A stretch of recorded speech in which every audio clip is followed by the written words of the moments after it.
This is Hidden Killers with Tony Brueski. Here now, Tony Brueski. There's a certain irony in talking about Bryan Kohberger's conditions behind bars. Because for a man accused of taking out 4 college students in one of the most brutal and high-profile cases in recent history, the idea of his suffering is going to land differently depending on who you ask. There's maybe 1 or 2 people on this planet who may say, I don't want that for him. Probably mom and dad. And that's about it. Some people will shrug and say, good. Others will lean in with morbid curiosity. Others will fill the canteen of the prisoners who are making his life a little living hell. Wanting to know just how miserable things can get when the state locks you away and throws away the key. At least that's what we're going to be diving into today. Now that Bryan is spending the rest of his life behind bars. But what's filtering out now from the Idaho Maximum Security Institution paints a picture that's both unsurprising and somewhat unprecedented. On one hand, anyone who spent more than 5 minutes studying the prison system knows these are not kind, quiet, or safe places. On the other, what's allegedly happening to Kohberger feels organized, coordinated. Like the population inside the prison was just as ready for his arrival as the media circus outside. We're not talking about garden variety name-calling from down the tier. We're talking about inmates using the prison's own ventilation system like an intercom, directing their voices, their taunts, their threats straight into Kohberger's cell exclusively, taking shifts to keep it going 24 hours a day. If true, it's harassment on a schedule. And it raises some complicated questions. Is this simply the prison ecosystem at work, or is it something more calculated? Does it matter whether the words being hurled are just juvenile insults or credible threats? And legally, is any of this crossing the line into cruel and unusual punishment? Or is this exactly the kind of treatment you sign up for in an unspoken kind of way when you commit acts so horrific that your very name becomes a target? This isn't about defending Bryan Kohberger. It's about understanding the line between what the public thinks should happen to someone like him behind bars and what the law and the Constitution actually say. Because in a world where podcasts, YouTube channels, and social media keep cases like this in the public eye 24/7, you have to wonder, are inmates now carrying out the public's will in real time? And if so, is that okay? To break this down, the psychology, the legality, the reality, I'm joined by someone who's been on both sides of the courtroom, former prosecutor and defense attorney Eric Faddis. Let's dive into this. Well, look, folks who are incarcerated can devise some ingenious ways to influence their environment, and that includes targeting other inmates. And I think you're right that the mass public exposure and awareness of these cases that didn't necessarily exist in the 40s, the 50s, 60s, things like that, contributes to that. And so all of these, or most of the inmates, know what's going on, know what Kohberger's there for, and they got a lot of time on their hands. And so they are going to devise ways to bring about the outcomes they want and to do the things they want. It looks like that's what they're doing here. Very much so. I mean, is there, I mean, if you're, and I'm in no way trying to play the part of Kohberger's side, I'm just kind of playing the part of, I don't know, I don't even want to say sanity because I am condoning this. I'm not condemning this. But is there a point ever? I mean, do they ever I know nothing about prisons other than what I've seen on television and that sort of thing. Do they ever clamp down on this? Do they ever go, knock it off, guys? Like, this is too much. This is too much, even just for the guards to deal with or others to have to deal with in here. Or is it literally just part of the ecosystem? Just as the sky is blue, prisons are going to be loud and taunting and hellish.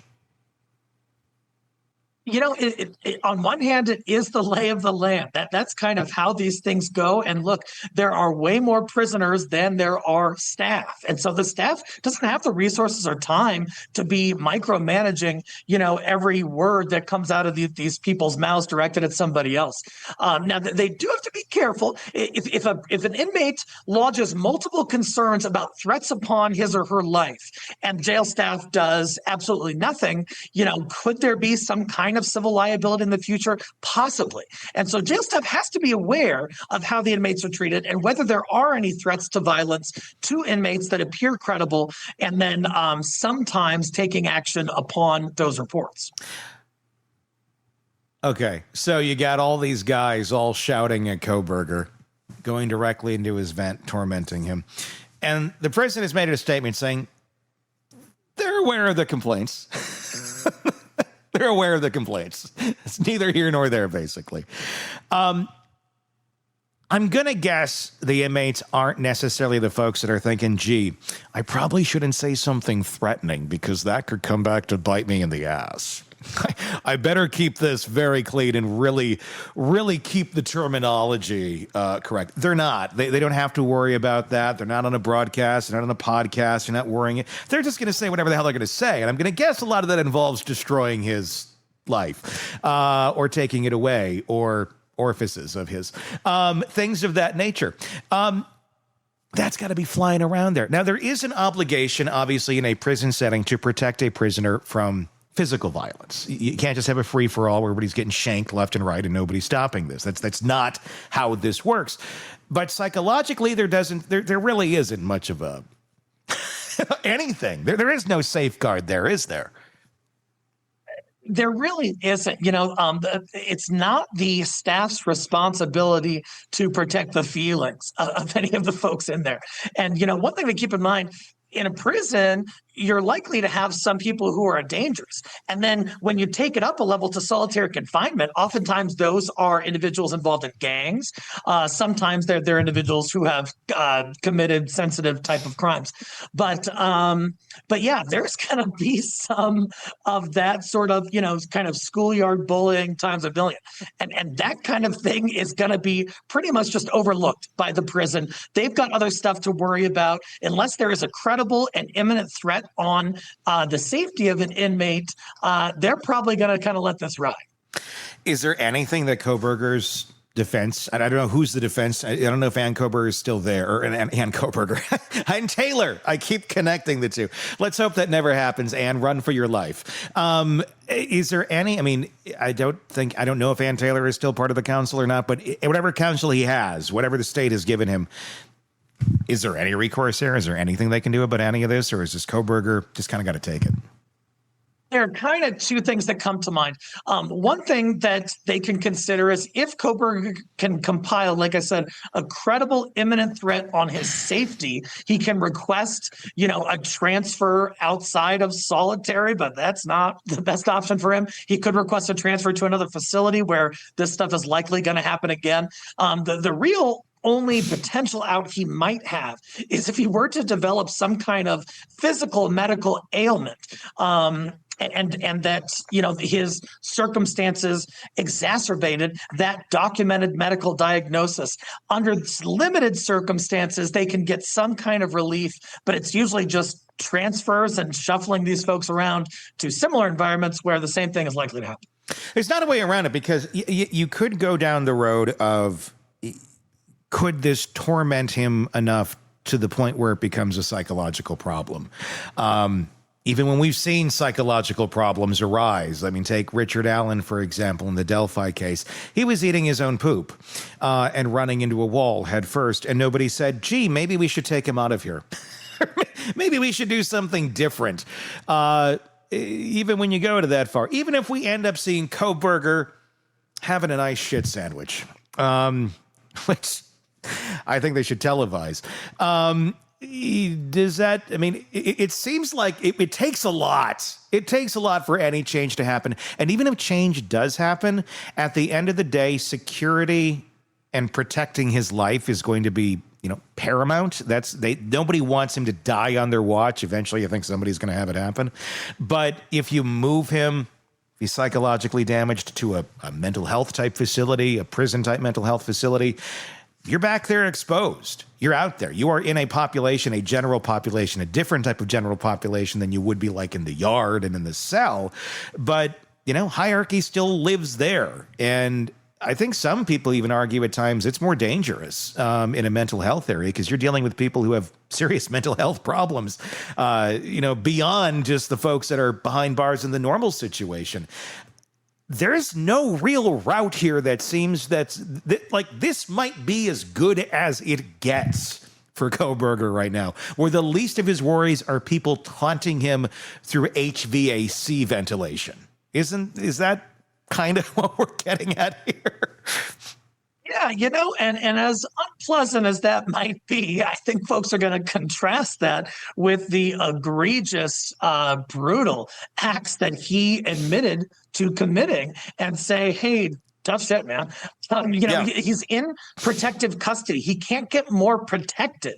Even if you were transferred to some kind of mental health unit, there are problems there. And in fact, like you said, he's probably less protected in such an environment. They're usually more open. Usually other inmates have access to you in those mental health wards and divisions of prisons. So, this might be as good as it gets, but it's still a hell of a lot better than what his victims got. So what do we take away from all this? On one level, what's happening to Bryan Kohberger, if the reports are accurate, is a perfect example of prison culture doing exactly what prison culture does. You drop someone in that environment with the kind of notoriety Kohberger has, and he's going to get attention. And it's not going to be nice attention.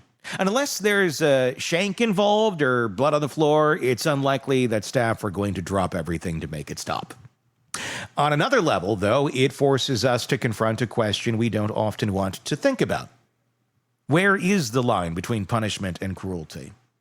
When we all know prisons are dangerous, ugly places, we all know they're full of people who've done terrible things, people who don't care about the law or the finer points of the Eighth Amendment. But when you've got inmates allegedly coordinating harassment through air vents in shifts 24 hours a day, it's fair to ask whether that's an environment being allowed to fester or being actively ignored because the target is someone the public despise. The reality is, for someone like Kohberger, there are no good options. Movement to general population and the threat level goes up, possibly fatally. Transfer him to another facility and the odds are the same treatment will start up right again.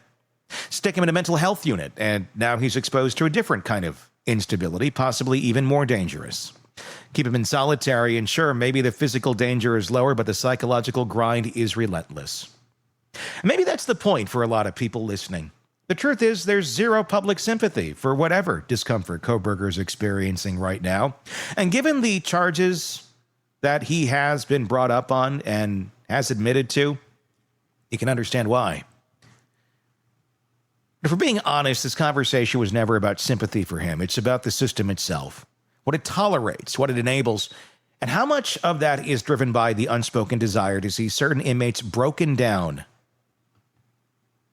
when they're locked away for the rest of their lives. When the death penalty isn't what they get, is this the same thing in a more cruel and unusual way? In Kohberger's case, maybe this is as good as it gets, taunts through the HVAC instead of a blade in the yard, and maybe for the people who see his alleged crimes as beyond redemption, and they're not alleged anymore, that's just as fine. But it's worth remembering.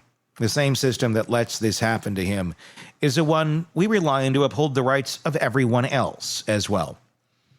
And if it can ignore the rules for him, it can ignore them for anyone. That's the uncomfortable truth, and it's not going anywhere, no matter how loud the noise through those vents gets.